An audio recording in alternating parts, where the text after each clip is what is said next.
Hey guys, it's Liz the storyteller here, and today I have a very interesting story to tell you.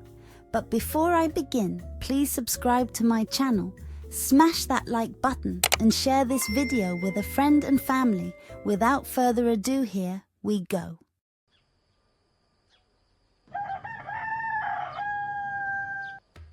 Once upon a time, in a small village, there lived a man named Kofi.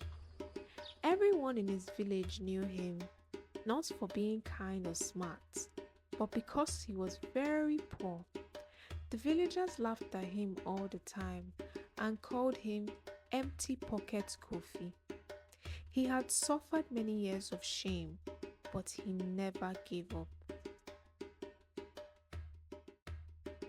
One day at the market, Kofi wanted to buy one yam on credit. The seller, Madam Titi, laughed so hard she fell off her stool. Leave my shop, I don't sell on credit. Every time you ask me for credit, please leave my shop, she said. During the village festival, Kofi joined the tug-of-war team, but when it was his turn, the rope snapped. Everyone joked that Kofi was so light, even the wind was pulling for him.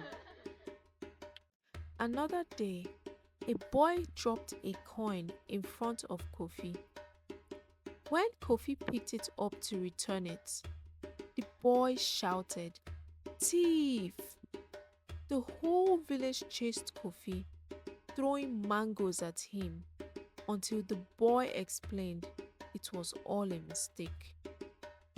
After these humiliations, Kofi decided enough was enough. One evening, Kofi and his friend Kwame were walking through the village. Kwame, who loved telling wild stories, said, "Kofi, you won't believe what I saw at the stream yesterday. I saw a mermaid, a real mermaid." Kofi shook his head. "Kwame, are you drunk again? Mermaids don't exist." "I swear on my grandmother's wig," Kwame said. "I saw her. Not once, but twice. She comes out at 6 p.m. to bathe by the riverside when everyone is gone." Kofi laughed. "Show me. Until I see it with my own eyes, I won't believe you." The next morning, they hid behind the bushes near the stream. As the clock struck 6 p.m. and the sun was going down, the water rippled. Out came the most beautiful creature Kofi had ever seen. It was a mermaid. Her golden tail sparkled in the soft evening light. As she sang and splashed water, Kofi's jaw dropped.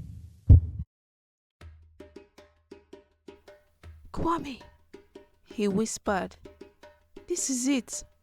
My chance to escape poverty."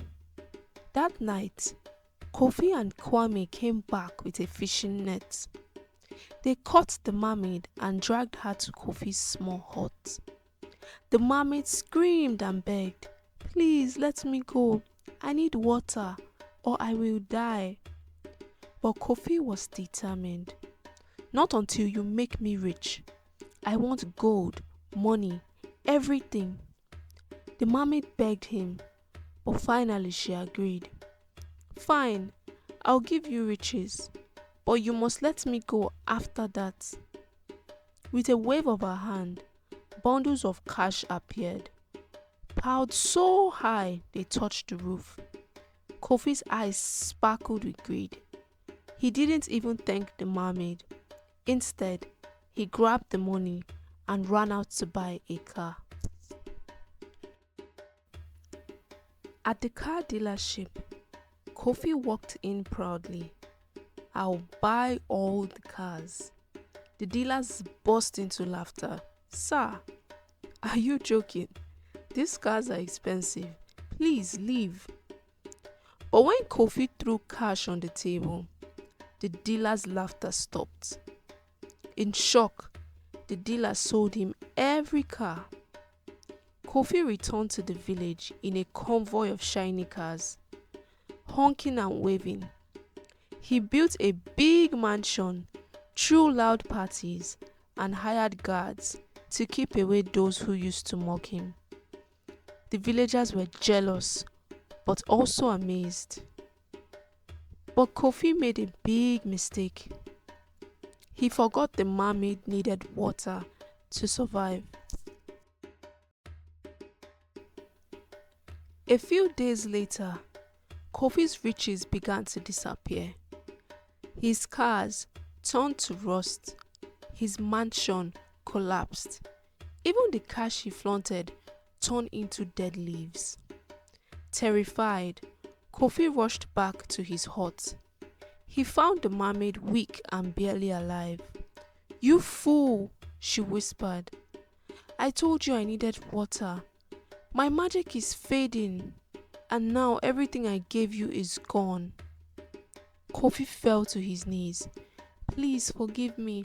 I'll take you back to the streams." But it was too late. With her last breath, the mermaid turned into a puddle of water. Hearing the noise, the villagers gathered around Kofi's hut. When they saw what had happened, they laughed until their sides hurt.